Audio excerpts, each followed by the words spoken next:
గత సంవత్సరం 24 లక్షల మెట్రిక్ టన్నులు కొనుగోలు చేస్తే పంట పండిస్తే ఈ సంవత్సరం 25.5 లక్షల మెట్రిక్ టన్నులు ఉత్పత్తి వస్తుంది. కేవలం గత సంవత్సరం 86 సెంటర్లోనే కొనుగోలు జరిగింది. ఈ రోజున 300 సెంటర్లో కొనుగోలు జరుగుతూ ఉంది. సేకరించిన పత్తి కూడా 15,859 మెట్రిక్ టన్నులు గత సంవత్సరం ఈ రోజుకి చేస్తే ఈ రోజున 1,34,621 మెట్రిక్ టన్నులు కొనుగోలు చేయడం జరిగింది. రైతుల సంఖ్య గత సంవత్సరం ఇదే రోజుకి 6,553. కానీ ఈ రోజుకి అమ్ముకున్నటువంటి రైతుల సంఖ్య 56,852. సేకరించిన పత్తి విలువ వచ్చి గత సంవత్సరం ఇదే రోజుకి 110 కోట్లు మాత్రమే. కానీ ఈ సంవత్సరం 987 కోట్లు విలువ కలిగినటువంటి పత్తిని సేకరించాం. రైతులకు చెల్లించిన గతంలో ఇదే రోజున 8 కోట్లు మాత్రమే. కానీ ఇప్పుడు 110 కోట్లు రైతులకు వెళ్ళింది. అంటే పత్తి కొనుగోలులో కానీ వరి కొనుగోలులో కానీ గతంలో కంటే అన్నిటికంటే మిన్నగా ఈ సంవత్సరం అన్ని పారామీటర్స్లో వీఆర్ ఇన్ ద నెంబర్ 1. అటువంటి ప్రథమ స్థానంలో ఉన్నటువంటి రాష్ట్రాన్ని భంగిల్ చేసి లేదు మా రాజకీయ పాపమే మాకు ముఖ్యం, మాకు రాజ్యాధికారమే ముఖ్యం, కాబట్టి మీ మీద బట్టగాల్చి మీదేస్తాం తుడుచుకోండి అనేటటువంటి దుర్బుద్ధికి వచ్చినటువంటి రాజకీయ పార్టీలు రైతు సంక్షేమం కోసం కాదు, మీ యొక్క అధికార దాహం తీర్చుకోవటానికి అనేది అర్థమవుతుంది. కాబట్టి అది తగ్గించి రైతుని ఎక్కడా కూడా ఆందోళనకరం చేయకుండా ఆయన్ని ఎక్కడా కూడా ఇబ్బంది పడేటటువంటి ప్రకటనలు కానీ ఆయనకి నష్టం వచ్చేటటువంటి కార్యక్రమాలకు దూరంగా ఉండాలని చెప్పి ఆ రాజకీయ పార్టీలకు విజ్ఞప్తి.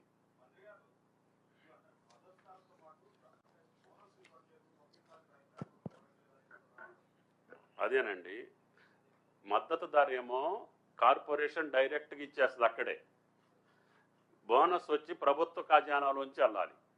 ప్రభుత్వ ఖజానా నుంచి వెళ్ళాలంటే ప్రాసెస్ జిల్లా నుంచి డిజిటల్ సైన్ చేసుకొని సివిల్ సప్లైస్ కార్పొరేషన్కి రావాలి.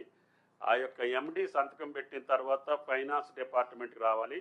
ఫైనాన్స్ దగ్గర నుంచి మళ్ళీ ట్రెజరీకి వెళ్ళి ట్రెజరీ దగ్గర నుంచి ఆయన ఖాతాలోకి వెళ్ళాలి. ఆ ప్రాసెస్కి 3-4 రోజులు టైం పడుతుంది. మిల్లర్లకు అమ్ముకోవాలన్నా మీరు ఒక మంచి పేపర్కి వెళ్ళాలంటే ఆ పేపర్ క్రెడిబిలిటీ ఉంటేనే అక్కడికి వెళ్తారు, లేకపోతే మీ దగ్గర సరుకు ఉంటేనే ఆయన తీసుకుంటాడు. వ్యాపారస్తులు కూడా రైతు కూడా మాకు ఎక్కడ రూపాయి ఇస్తే అక్కడ అమ్ముకుంటామండి. పర్చేసింగ్ సెంటర్ కంటే నాకు మిల్లర్ దగ్గర ఎక్కువ వస్తుంది. ఎందుకు వస్తుంది అంటే అతను మాయిశ్చర్ ఎంత ఉన్నా కొంటుండు. మీరు 17% వస్తేనే మీరు కొంటారు. మిల్లర్ దగ్గర డయ్యర్స్ ఉంటాయి కాబట్టి 20-30% తేమన్నా కూడా తీసుకొని ఇదే రేటు వస్తుంది. నేను ఎండబెట్టుకుంటే నాకు 10 కేజీలు తగ్గుద్ది క్వింటాల్కి. అది నేను క్యాలిక్యులేట్ చేసుకొని అమ్ముకుంటున్నా. అంటే రైతుకు ₹1 మంచిగా రావటం మీకు ఇష్టం లేదు. నో రిస్ట్రిక్షన్స్, రైతు ఎక్కడైనా అమ్ముకోండి, మీకు ₹1 రావాలని చెప్తున్నాం. బయట ఎక్కడైనా డిస్ట్రెస్ స్పేస్ ఉంటే అన్నీ మేము కొంటామని చెప్తున్నాం. 1,53,00,000 బియ్యం కొనడానికి కూడా వీఆర్ రెడీ. కానీ రైతుని మట్టికి నష్టపెట్టాం. రైతుకి మార్కెట్లో వస్తే ఆడు ఇతర రాష్ట్రానికి వెళ్ళి అమ్ముకున్నా కూడా వీఆర్ రెడీ. ఇతర దేశానికి మీరు ఏమన్నా సప్లై చేయదలుచుకుంటే కూడా చేయండి, రైతుకు లాభం వచ్చేటట్టుగా వీఆర్ రెడీ. రైతుకు మేలు జరగటానికే పద్ధతి తప్పితే రైతును నష్టపెట్టేటటువంటి పరిస్థితి లేదు. బయట ఎందుకు అమ్ముకుంటారండి? ₹1 వస్తుంది కాబట్టి అమ్ముకుంటా.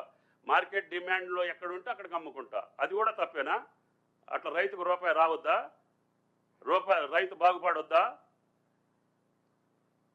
అది కూడా దానికి అర్థం లేకుండా మాట్లాడేటటువంటి పార్టీలకి వత్తాసు పలికితే ఇబ్బంది అవుతుంది. అయ్యా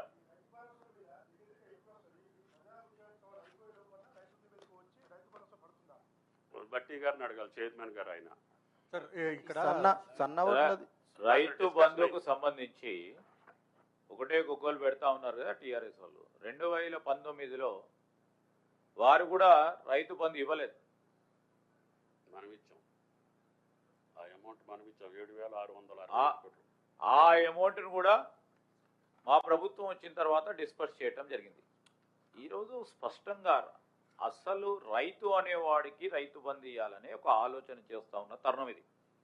రైతుకు మేలు చేయాలి, రైతుకు ప్రోత్సాహం చేయాలనే ఆలోచన చేస్తూ ఉన్న ప్రభుత్వం ఇది. రైతు కాని వాళ్ళకు మీరు ఇవ్వమంటే గుట్టలకు చెట్లకు రియల్ ఎస్టేట్ వ్యాపారులకు ఇవ్వాలని అనుకున్న వాళ్ళు చేసిన తరుణం అది. ఈరోజు స్పష్టంగా చెప్తాను రైతులకు, ఒక్కసారి మీరు ఆలోచన చేస్తే బోనస్ ఇస్తా ఉంటామంటే బోనస్ ఒక్క ఎకరానికి ఎన్ని క్వింటల్ పడతాయి, అన్ని క్వింటల్లకు సంబంధించి ఇంటూ 500 వేసుకోండి. 12 నుంచి 15,000 పై చిలుకు ఈరోజు బోనస్ రూపేణా వారికి అందజేస్తా ఉన్నాము.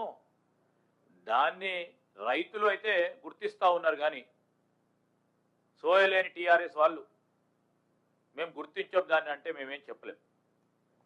సార్ సన్న ఓట్లది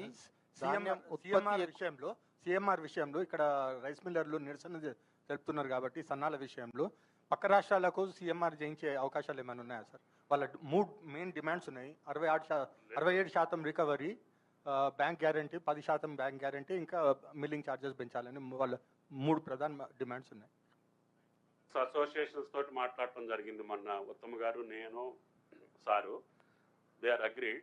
1-2 జిల్లాలు కొంచెం డిలే అయింది, వాళ్ళు కూడా ఒప్పుకున్నారు. మేము యథాతిథిగా పాత పద్ధతిలోనే మేము తీసుకుంటామన్నారు. ఓవర్ డిఫాల్టర్స్ ఉన్నట్టుకి మట్టికి తగ్గిస్తున్నారు.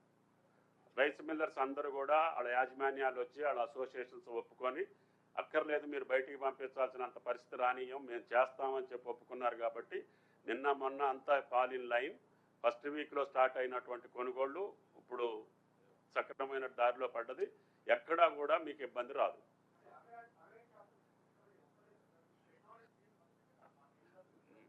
మొన్న సివిల్ సప్లైస్ మంత్రి గారు చెప్పిన కండిషన్స్కి వాళ్ళు ఒప్పుకున్నారు ఫైనల్గా. ఆ ఒప్పుకున్నటువంటి గవర్నమెంట్ పాత పద్ధతుల్లోనే మేము చేస్తామని చెప్పి కొన్ని వాళ్ళకి ఎగ్జామ్షన్స్ ఇచ్చారు.